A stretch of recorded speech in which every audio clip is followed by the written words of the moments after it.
Good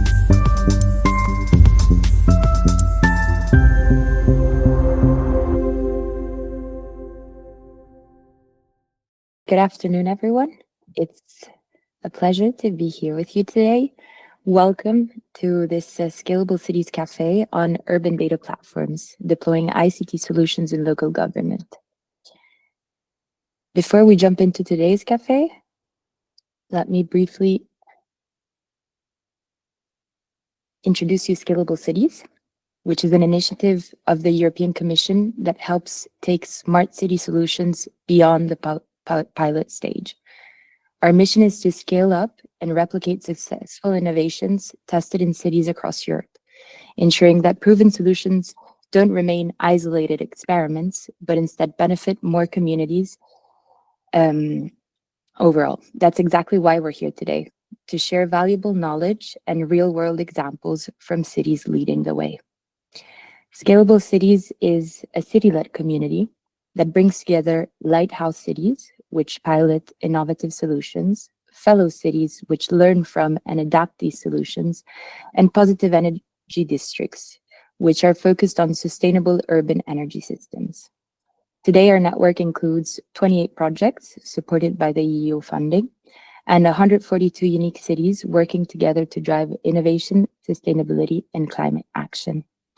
Since 2014, these projects have received European Commission backing, and this support continues into 2024 and 2025, with a strong focus on building positive energy districts, which is a crucial step towards climate neutral cities.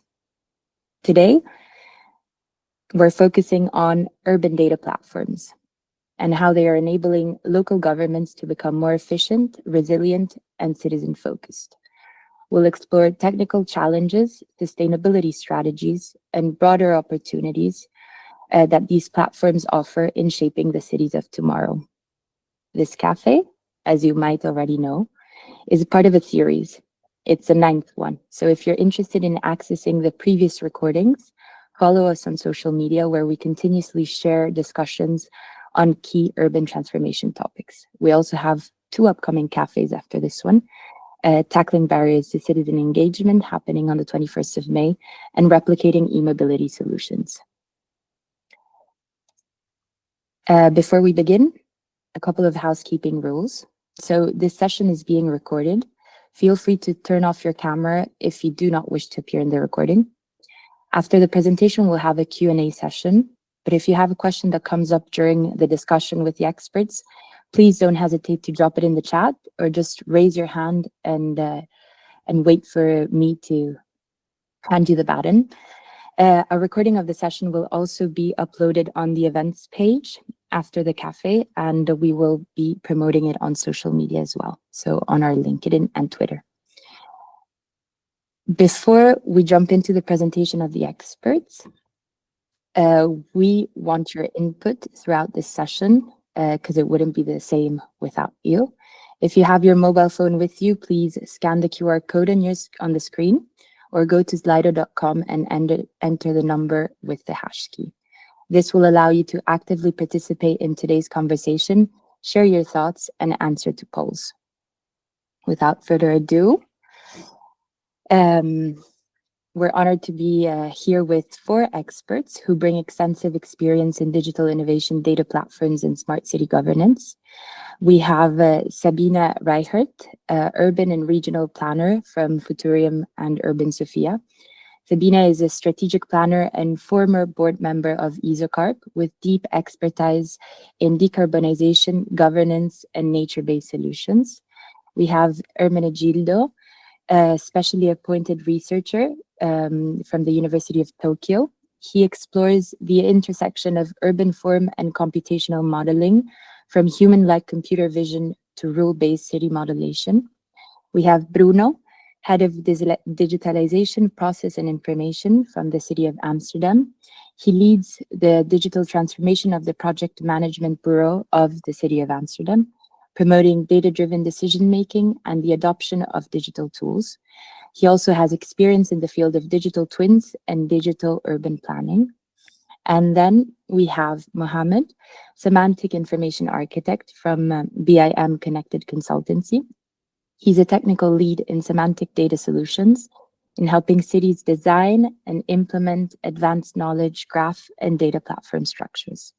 So the experts will now take a few minutes to briefly introduce their work, and the floor is all yours. Okay, thank you so much, Eugenia, and thank you again for the invitation to be part of the Scalable Cities Café. So welcome, everyone. Thanks for being here. So the first question is, why do we want to focus on a comprehensive analysis of urban data platforms, and what do we aim with this study? Now, and just a quick mention that our study is still ongoing. We are within the middle of it. So please consider this cafe as sort of a teaser of what we've learned so far within our analysis and where we want to go with the guidelines ultimately for cities. But I hope this will be nonetheless very useful for you.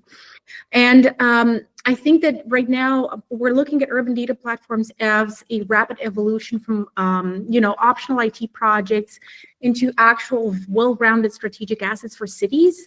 So this is an acknowledgement of the fact that the role of data and urban governance kind of becomes central to delivering better public services, especially with diminishing public funding because of many things, including, funding allotments somewhere else, economic recession, and so on and so forth. So we're looking at cities becoming increasingly, concerned with building platforms, not just to publish data sets or way beyond the INSPIRE directive, but to actually drive cross-departmental collaboration and evidence-based decision-making and real-time management of these complex systems that we're calling cities or metropolitan regions. So, of course, this means, looking at the persistent bottlenecks or gaps, such as interoperability, how to embed robust governance frameworks, how to build citizen trust and participation, and so on and so forth. And I think that this is very useful, especially in supporting the European policy momentum towards sustainability and the European Green Deal and the climate neutral and smart cities mission, and so on and so forth, because UDPs ultimately directly support these ambitions by enabling cities to monitor emissions, to engage citizens, and so on. So this is why we're doing this now, and I think it's very timely. And the study actually looks at an overview of urban data platforms implemented across European cities, over 100. And we're going to see, Hermé, my colleague, is going to present what we found. From these, to identify best practices, so to look at actually cities that have been, most of them, engaged within the Smart Cities and Communities program, and who represent best practices in terms of how they went about and set these platforms up, how they tackle challenges, how they achieve sustainability, including financial sustainability, and to derive ultimately afterwards actionable guidelines for cities, for stakeholders, and help cities understand just how ready their urban data platforms are or should be for incorporating emerging technologies, which move really, really fast right now. So without further ado, I want to pass the baton to my colleague, Hermé, to show you what we did with the overview of urban data platforms. Good afternoon, everyone. Thank you very much for the invitation for this cafe. As Sabina was saying, we in the study were focusing on the European urban data platforms, and we start by wanting to get like this state of the art to grasp the idea of what's going on. Urban data platforms go from something like a very immediate list of data sets to something much more developed. And so instead of going after precise definitions, we want to grasp like this universe of urban data platforms based on some key fields and some indicators that we go after. So basically, we want to know the scale of the urban platform with the number of data sets, for instance, the number of data providers that they have. We want to grasp the kind of standardization or efforts to interoperability with the uses of technologies like CCAN or DCAN, and also the use of standards like DCAT that are very common indicators of how committed cities are to use a common language.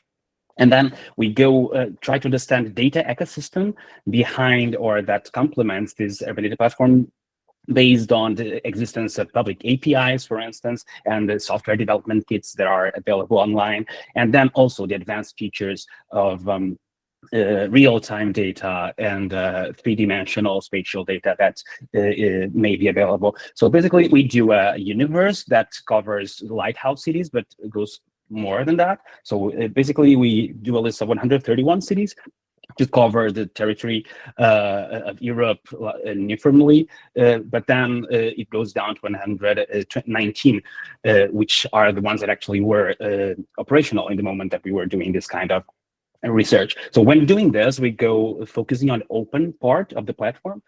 And so we like the data and the functionalities that are open to the general public. And so in this case, we list here our we are mapping here the platforms that we went through. We can see that it covers a little bit of everywhere in Europe.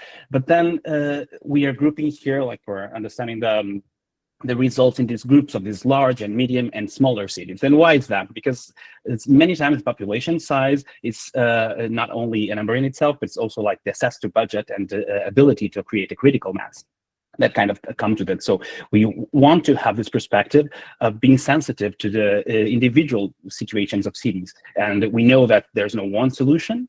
So for any kind of city, and everything is individual, but scaling is one of the analyses that's we do here. We can understand basically with for large cities, we are using cities with more than 1 million population, medium cities like from 500,000 to 1 million, smaller cities is smaller than 500,000. And basically we can see that larger cities are having like a consistent good performance in general, especially in the more advanced features of 3D data and real-time data. We can see there's a bigger decollage when comparing to medium cities, for instance. And medium cities are especially important, like good in APIs and in SDKs. So apparently there are some ecosystem growing more around cities of this scale. And whether smaller cities are kind of lagging behind in most of these fields, that we kind of can understand that maybe this signals some difficulty in assessing some budget or keeping on the budget after the projects end. But at the same time, they go up in the real-time data. So there's some part of the advanced technologies that seems to be near like the largest cities in smaller cities here. And so maybe this also can point out to the importance of some small pilots that gets like a first route in these smaller cities and they scale up for bigger implementations. So this is like a one overview of how these indicators kind of give us an idea of how these cities and different contexts are developing their UDPs. You can go to the next slide, please. So here it's just a basic explanation about the criteria that we are using like upon these fields that I just went through. We are using as a reference this classification method that was used in the study that were published by the Scalable Cities and Communities in 2019, the path to maturity of urban data platforms. And we are using the same classification method that came from Sarah Barnes, a study from 2018, because we want to have this to be alignable. So not only like these indicators that we got, but then when we classify things, we want to be able to expand our conclusions by taking advantage of the conclusions that they had already before. So we are using this classification as the first level as basic data repositories. The second one, when there is like some kind of data showcase that we can see some dashboards and so on. Then a third level where we have like the city scores, and we see that cities are making compound indexes and some targets that kind of allow us to measure the performance in relation to specific fields like mobility, like energy, action, etc. And then the data marketplaces is the latest stage of classification, more involved, where we have not only like the city, but many data providers, and eventually with many data locations that are interchanging economically their data and creating new opportunities for the digital economy, but then back again to the real economy. We can go to the next slide. And then we see here like this classification in the circle underneath, and also the maturity level, which is like the other classification method that we are using that aligns closely, but also covers some additional elements. For instance, when you focus on the classification for most of the cities, we see that most of them are like kind of, not most of them, but like the 50%, half of them are data repositories only. So we are talking about, like in this big map with a lot of urban data platforms that are data repositories. So basically a bunch of data sets with different degrees of organization. Of course, some of them grouped by specific objectives and areas, but that's it. And then we have just a small bit of them, like 3.8% here of data marketplaces that are actually already engaging with many stakeholders, actively exchanging their data in the platform. The same when you go for maturity level, as I said before, it aligns a little bit close to the classification, but it adds this notion that it separates, like when you have like the open data platform as the basic level, and then we have the numerous data providers and data sources as the next step. And then in a more mature state, we're going to have developer applications and SDKs already available in this urban data platform. But what we see here basically is still we have like around half being only the open data portal, and the SDKs and the apps are available like in the smaller of these pieces with 17%, and actually there are no advanced platforms so far, so that include platform generated data, for instance, with the resource to prediction and so on. So we have this idea that when you're talking about urban data platforms, there's still a lot of room to go. There are some good examples. There are lots of valid, for sure, trials, but there's a lot of room to go. That's one of the big ideas that we have here. And then we compare this to the lighthouse cities, just to see, like, isolating lighthouse cities, how do they perform?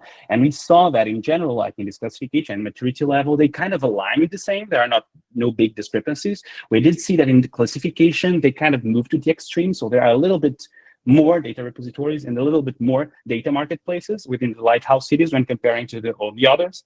And the maturity level, like we do have like an increase in 12% of major platforms for the lighthouse city. So we kind of can understand that being a part of the lighthouse program is helping cities and their platforms to move towards like more advanced practices of their urban data platforms, but it's not an indicator per se. So it's like, it's not just because they are part of it that it changes completely the outcome, because they align pretty much. But then when you go like field by field, like I was talking before, like in scale and data ecosystem, we do understand that the lighthouse cities have an advantage in basically all of this. So they have a bigger scale with, I think there's a typo here, like they have like double as much providers and 3 times as much data sets as the others. So we kind of understand that there is both a deeper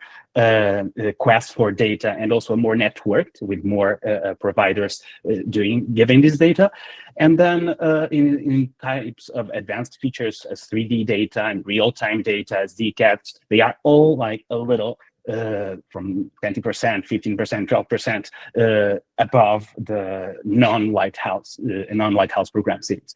So in terms of maturity and classification, as I said before, the difference is not very much, but we do see in all of the other fields quite a difference for the positive.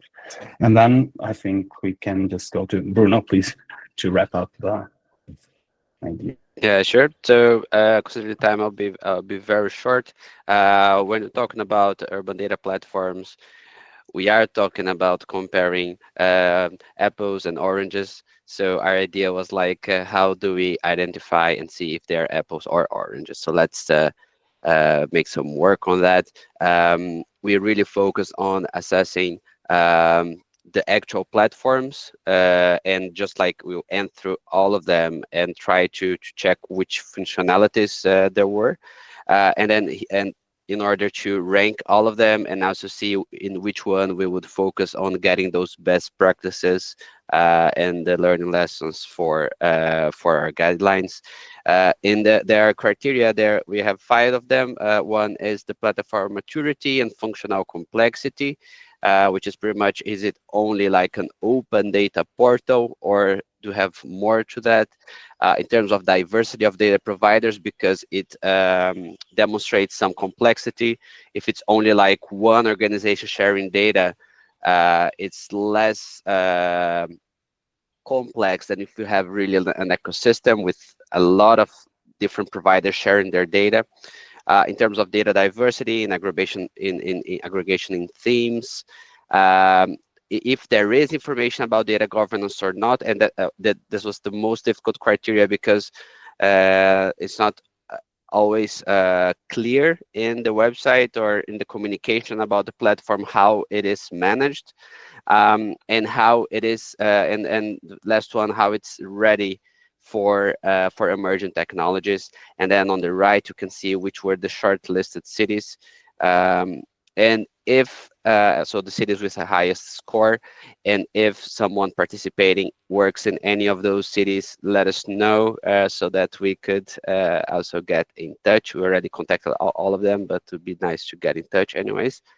And then if you see the next one, also very short, it's about the assessment template. So it's just that it's 2 parts, management and technology, usually because there are different people involved on those 2 aspects.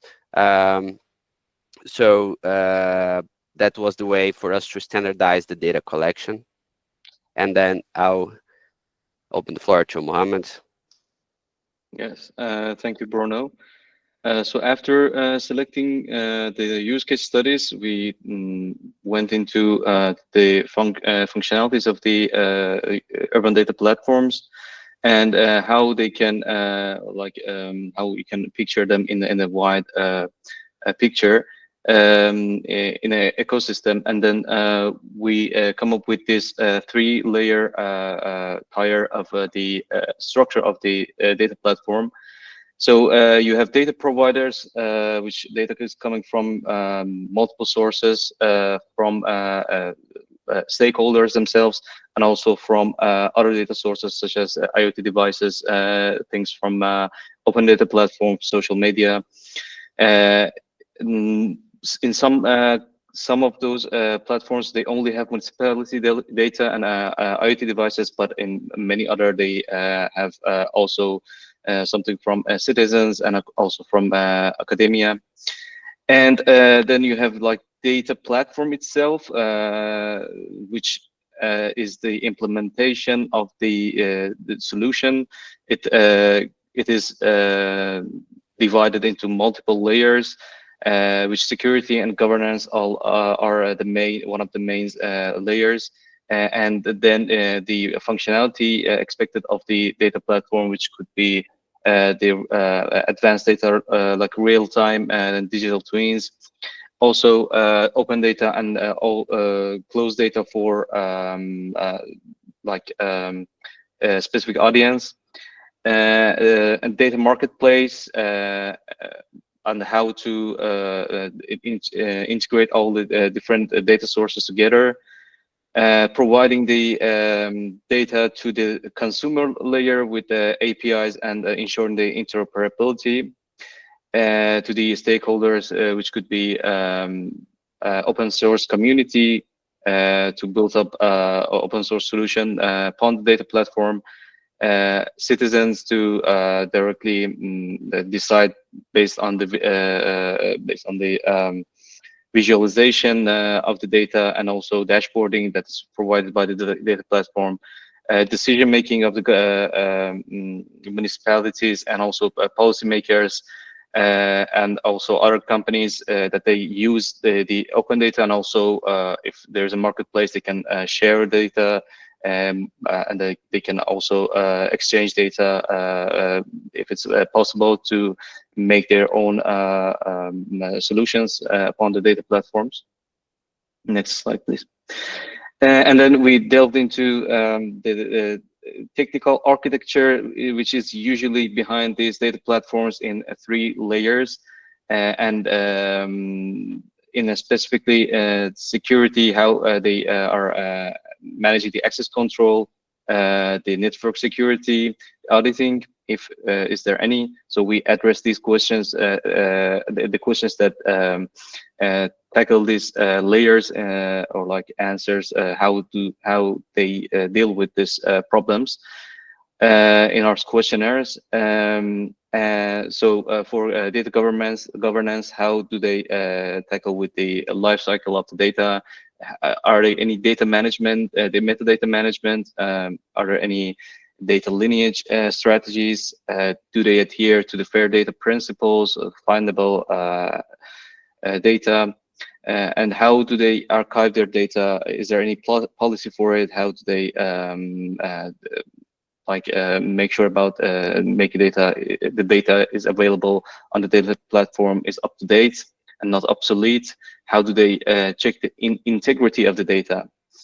And also the data management layer, which is the technical layer of the solutions that they use for data integration. If there are any like middleware solution that they use for data integration, are the legacy systems they use for ETL tools, how scalable those systems are, and do they use semantic integration?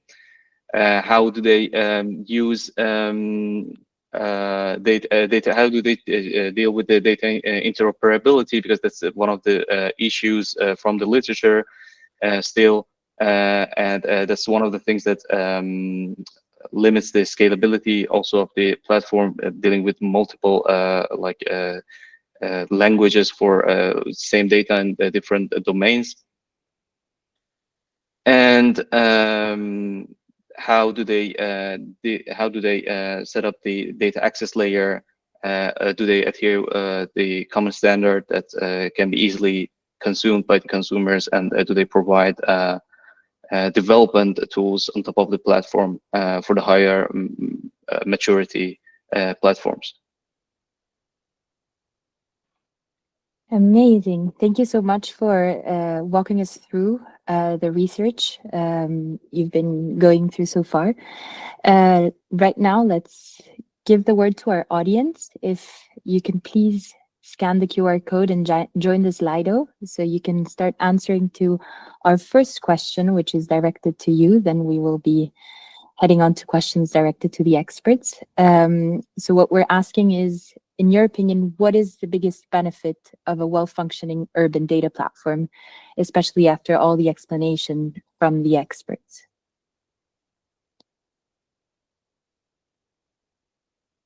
And I also invite, as the answers come in, for the experts to comment and give a little bit their opinion on what the audience thinks.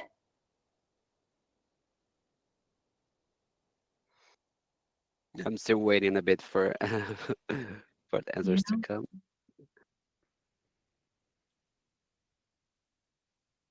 Okay.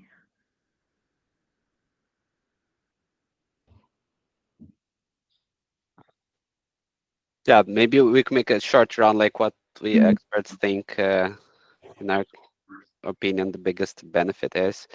Of course, it depends a lot on how the data platform is designed, so which goal. I would personally think, I don't try to influence the results, but I think operational efficiency is very interesting as a benefit, because when you are supposed by some regulation or by some political decision, when you are supposed to share your data and provide it to the public, you work on getting it more structured. So you actually, sometimes it's easier to be in a big organization, in a big municipality, to get access to a data set that is public than one that is not public, even though you're also part of the municipality. So I would say, yeah, operational efficiency is a very good one. I think we have a clear winner here in better decision making and urban planning. As a planner, I like this answer. I think that decision making stems from the ability to layer several data points that would not be obvious if you were working in the traditional silos of a local administration. And it's not just urban planning, it's better decision making also in terms of being able to relate what you're doing to targets. So if you have an urban data platform that is structured and is able to provide this kind of city dashboard of your targets and how you're working towards them, then yes, this is definitely something that is very, very clear to decision makers, to the mayor, to the citizens if you choose to publish this.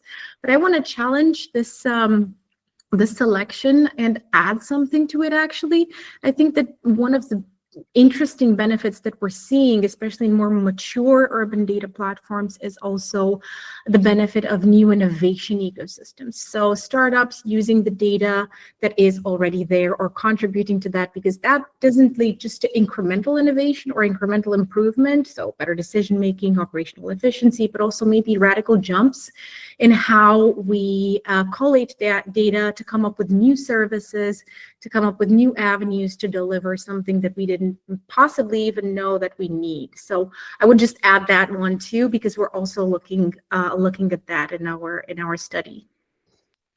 Well, I would just add this layer that I think that all they can correspond to different stages of the data platform. I do think that cost savings and operational efficiency can be like the first way of getting immediate value out of the platform, and it's something that it's very easy to prove. Like, we did this, so we get like this budget as an extra to apply in something else, and then it comes to better citizen services as well, because there is more budget that can be allocated to better and new services. But also then when it gets to a more complete level where we have more data, more departments, more stakeholders, then yes, it becomes like the highest value, being this urban planning and the better decision making. And just to connect with what Sabina said, and then when we have that, and when we can engage with those different stakeholders and decide on them together, then we can go forward and develop new technologies and try to see new opportunities that so far were not available. And only with using this data and unleashing its power, we can actually create them, and not only the digital way, but bringing it back to the real city, like improving mobility, improving energy, improving the services again, or adding new services to the citizen. Yeah, so this staged approach, that maybe in each stage we do have these big points kind of changing a little bit. You know. Yes, I also agree, especially to Sabina's point about innovation, building innovation on top of the data platforms. Also, research and simulation platforms that can massively impact decision making and the insight of what can be done better in the future, which I see also in private companies and also in academia. I've seen that, and I use that myself. Which has a great impact on the future planning of our urban environment, I think. Wow, there are plenty of... I just add Sorry, really Bruno. so something really quick, because I think it's interesting. I'm surprised that no one answered transparency, even though it's like one of the pillars of the data platforms. It's also like a lot of them start as an open data portal, and a lot of them are mandated because of transparency acts and transparency regulations in some countries. So interesting. Yeah, Definitely extremely interesting. I guess that you shed light on all the reasons why urban data platforms matter, actually. So it would be interesting to delve a little bit more into understanding what are the key challenges and opportunities when it comes to urban data platforms. So what are the most common, let's say, they can be technical, organizational, or political challenges that cities face as they implement UDPs? And what solutions or support structures have you seen in your research so far work best to overcome these challenges? Okay, I can start. I think, well, there are layered challenges, but I think many times it goes down to technical know-how, because making an urban data platform is a hard task. So there are lots of different types of data, more than any other organization, almost like at the local level. There are lots of things that a municipality has to do. And so be it traffic, be it sewage, be it energy management, contact with the cities. And so all of these fronts have the different types of data. And we are talking about connecting this, making this different sectors work better, but then also connect all of them in order to get additional value. So in this front, like the technical know-how, how do we do this? How do we connect this? I think something very good, of course, like is capacitating with the best human resources they can, but also not being, the word is collaboration, I would say, being in constant contact with local institutions, like if they have universities or citizen councils or industrial or business parks, for instance, like bringing them together. As a city, what is our vision for our city, for our data ecosystem? Because basically technology is changing the way economy works, and economy works with everyone, both the city and the ecosystem that surrounds or that involves it. And so going after who is around, the know-how that is already there, but it's just not within the walls of the municipality. And that goes to regional hubs as well, and trying to bridge with the local neighbors, other cities that maybe help create a critical mass in terms of many applications that help like to structure what's the best strategy for our specific region, for our specific case. So this first one being the know-how and going outside the walls of the municipality. But then financial capacity, of course, it's one of the things that affect, like in a more maybe operational level. Sometimes like cities advance with some projects and some urban data platforms to support these projects, but then the funding is over. And what do we do with this? And it seems that the way, not only the urban data platform itself, but the use cases that justify its existence in some areas, they might be taken as part of the business model of the urban data platform. And so studying, like when applying for projects, etc., for funding, studying those business models of the different projects, also in continuity already from the beginning, thinking, okay, this funding is going to end, so we have to know what to do next. And to do that, maybe it's already from the beginning, start negotiating. Sometimes when we talk about new technologies, and new economies like MaaS, mobility as a service, or this micro mobility, etc. There are very small margins of profit, and so it's really necessary that the municipality, from the beginning, when they want to have this, if they make the urban platform to be compatible to this, to immediately start negotiating maybe at the national level. So maybe the tax over mobility has to be kind of halfway in between a public transportation and a private method of mobility. So what I want to say is basically financial capacity, looking after the funding is over, and trying to prepare for that as much as possible, incorporating the business models of the use cases within the platform itself, so it has a reason to exist and it has a means to do that.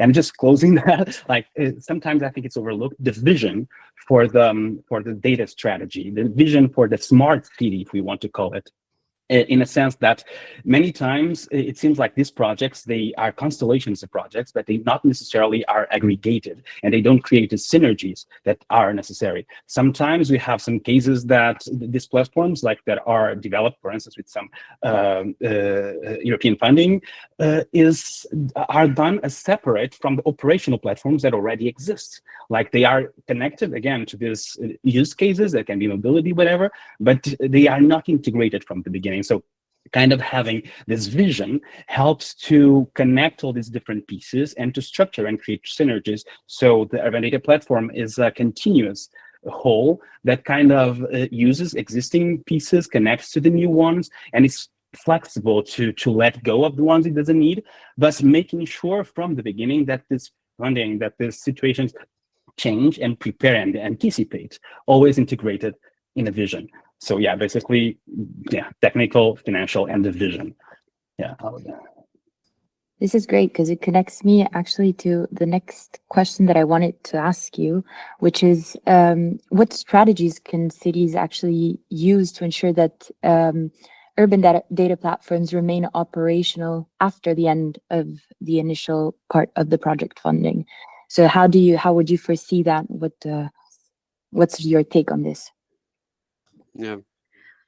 I don't Go, know. Sabina. No, go, Sabina.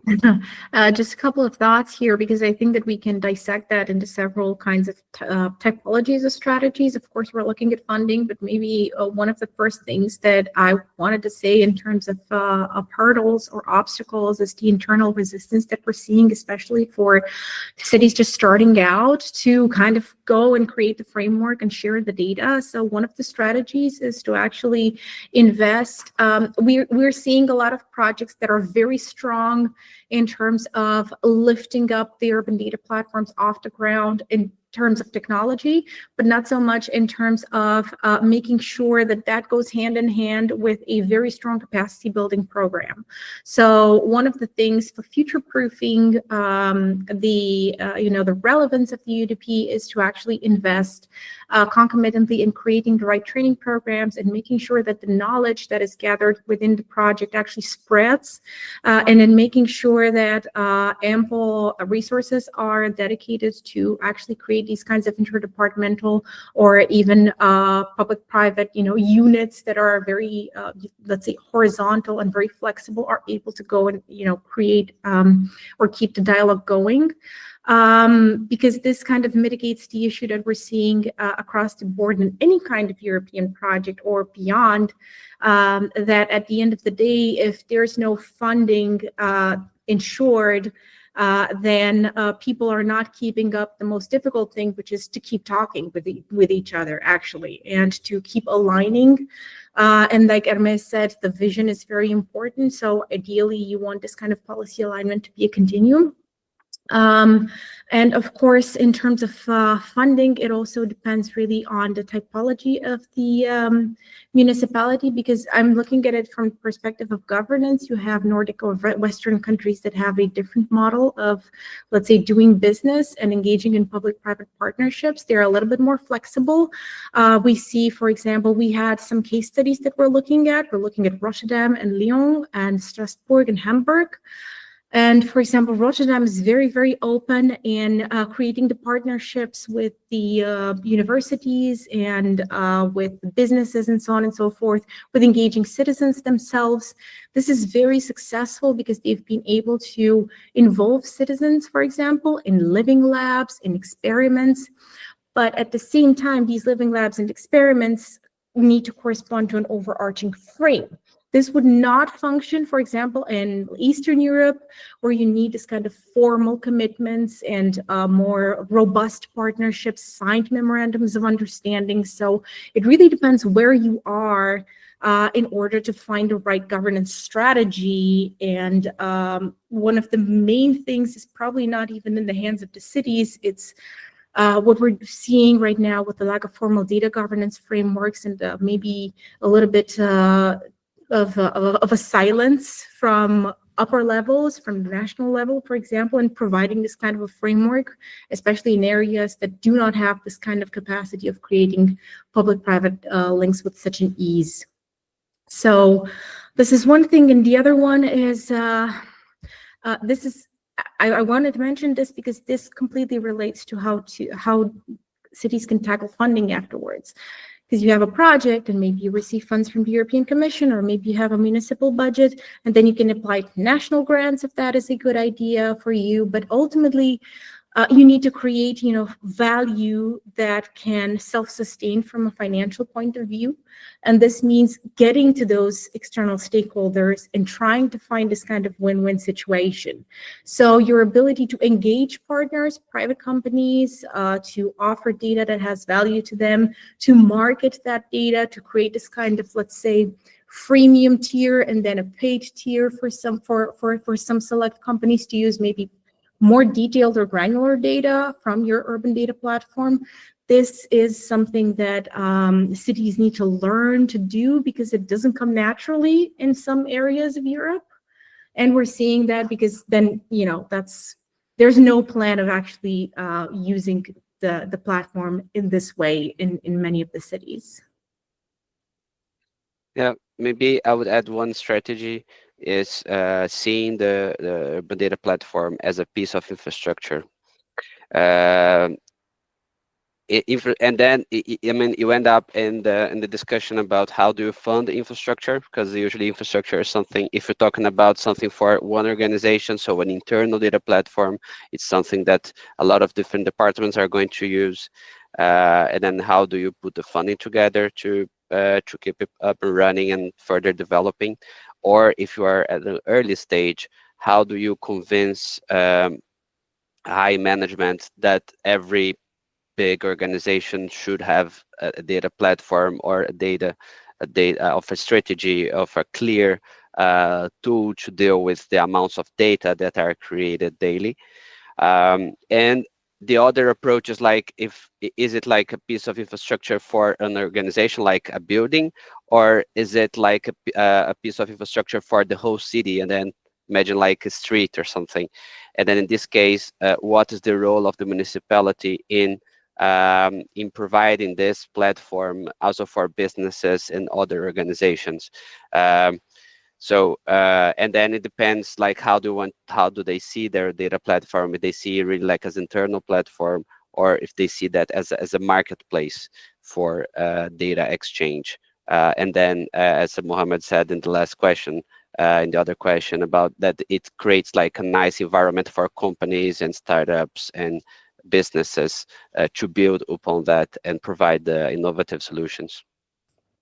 And just one more thing to add, because I think, Bruno, you nailed it. For me, it's core public infrastructure, the same thing, looking at UDPs. But I also wanted, for example, to give a very short and brief example from our case studies. So what we've seen in Hamburg, for example, which is, from my point of view, the most open after Rotterdam urban data platform, what they did was not open it flatly to all citizens and work with citizens. They had this kind of co-development with the private sector. And they have an initiative called Urban Data Challenge, where they kind of open, it's the Open Data Challenge that kind of opens up to private sector and creates this kind of common value. And for example, one of the data that they're integrating right now, which includes a partnership, is data from companies like Bolt, especially for those, how do you call them? Scooters. They're called scooters. Yes.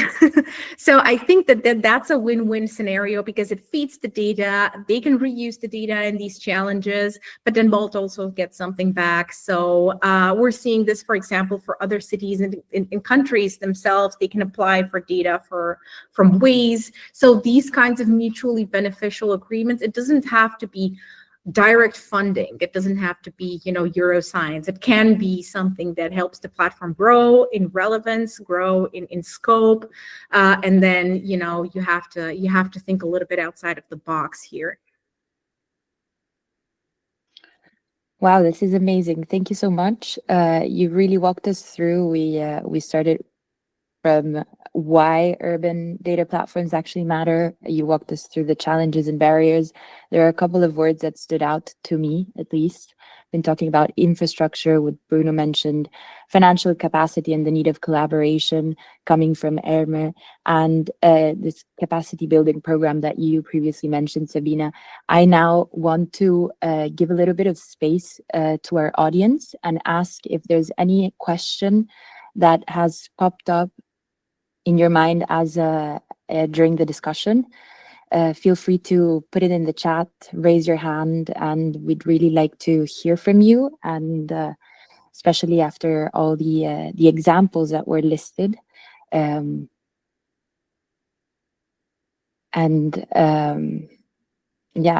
don't hesitate to let us know if you're part of, if you live in the cities that were mentioned during the discussion. It would also be interesting to know a little bit more about yourselves.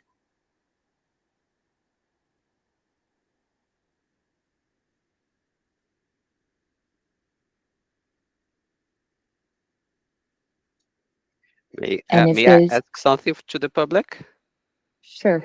If any of you participating, if you ever assessed those platforms, like for a specific city or the state or the country where you live in, and download the data or made use of the data via an API, or I don't know if you ever like used it or saw like the value yourself in your own work.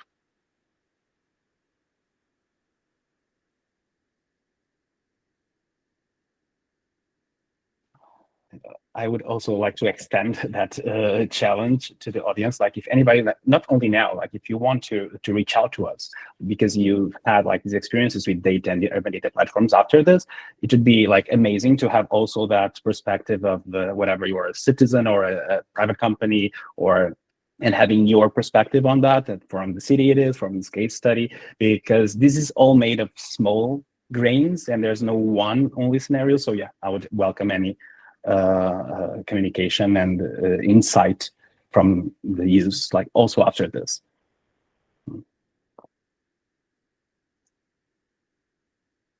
Yeah, this the recording will be available for you to be able to see it after this meeting.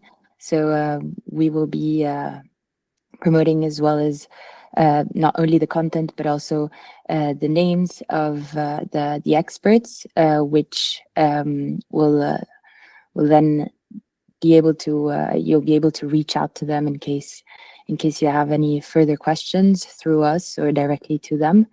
If there's no question from the audience, I might want to take these last few minutes to actually ask you very briefly if you had to give 3 most critical elements for ensuring long-term success and impact of urban data platforms. Just 3 words that pop into your mind. What is the recipe to success when it comes to UDPs?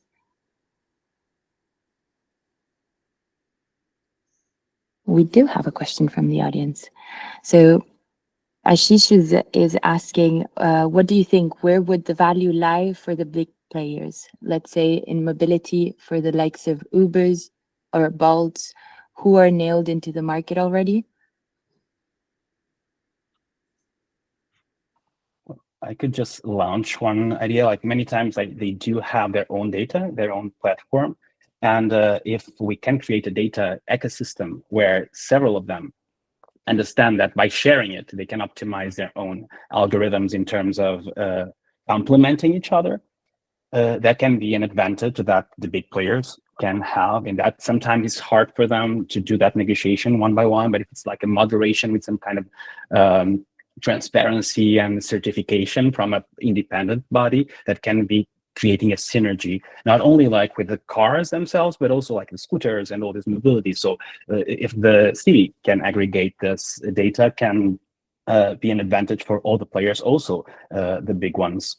And of course the city, because then it can like not only focus on the center of the city that these big players usually center, and then they forget about the outskirts, and the city kind of can manage and giving extra data points, for instance, so that can have like a motivation for these big players to expand their market outside the obvious ones that they always know they have people in, like is the city center.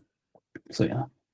And then there's another thing that maybe is worth saying, because we're looking at these big players, these big companies like Ubers or Bolts and scooters and whatever, like they're in the market and there's no, discussing with them anymore. But many cities actually, they have a responsibility towards their citizens to look at how these companies perform and act and offer services within their cities, and come up with several parameters. So there were several cities that decided, no, we need dedicated places for the scooters because we had these many hundreds of accidents with them, and we don't want that. We don't want them on the street. We don't want them on the sidewalk. So there's a lot that cities can do in terms of regulation to, let's say, engage in productive discussion with these companies. It's not like, okay, they're already here, so there's nothing to do. There's always something to do. And what we've seen, for example, also when studying urban, like digital twins or something like that, these cities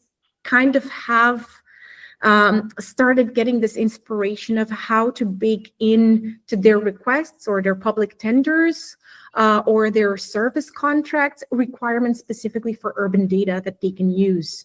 So this is another zero cost thing that a city can do to look at, what kinds of licenses, sorry, I have a very active cat, to look at what kind of licenses they are providing to these big companies or, for example, utility companies, and to condition that on sharing data, basically.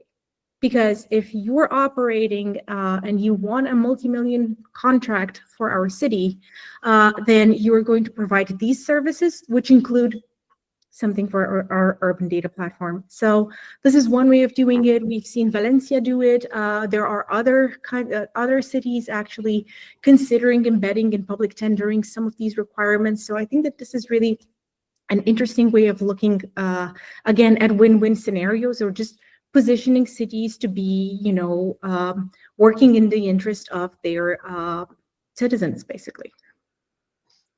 Yeah, and maybe also optimizing operations for the companies, like because some of the operations, they imagine you have like you can optimize by traffic data, but also some private owned data can help another business on operating better. But sorry, Mohammad, to say. Yeah, I just wanted to mention also they can define better recommendation systems based on the data is available on the data platforms for their target customers.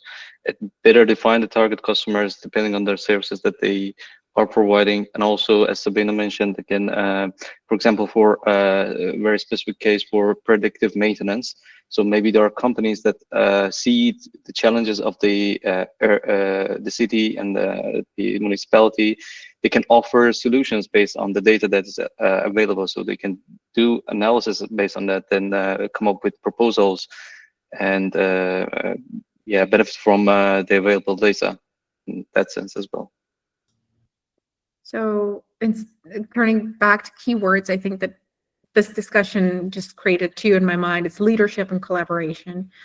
These are great success factors for urban data platforms. You have to have the leadership, because the leadership sets the vision, and the leadership can actually make people talk, especially between silos within the municipality originally, but also, have a very good strategy to engage citizens, engage partners, and then collaboration, which is key to actually creating an urban data platform and not just a data repository of the municipality somewhere online updated to 2003. So that's really relevant. Yeah. Okay, from mine, just to also add like the communication and flexibility. So communication all the time between like all the layers inside and outside the municipality, and with the collaborators, regional and local as well. And then flexibility, so the platform is a living being. It's not like we have data sets and they are there. No, they need to be updated. The quality needs to be, they need to be relevant, and they need to be always seen as this ongoing system that needs to be taken care of. So flexibility to adapt and to be able to also engage, maybe as the last word, like with the ecosystem around them. Yeah, and I would say maybe if there's no urban data platform for a region, maybe start small with a clear vision of it, and then expand it step by step. So have a clear vision of first goal, and then expand when you meet your first targets.